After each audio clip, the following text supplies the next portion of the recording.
নতুন বছরের অনেক শুভেচ্ছা সবাইকে। আজকের বছরের প্রথম দিনটা আমাদের বাড়িতেই কাটছে।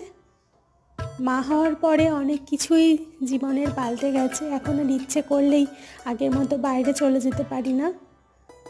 আর এত ঠান্ডাও পড়েছে, আমার মাম্মাকে নিয়েও তো বাইরে বেরোতে পারি না।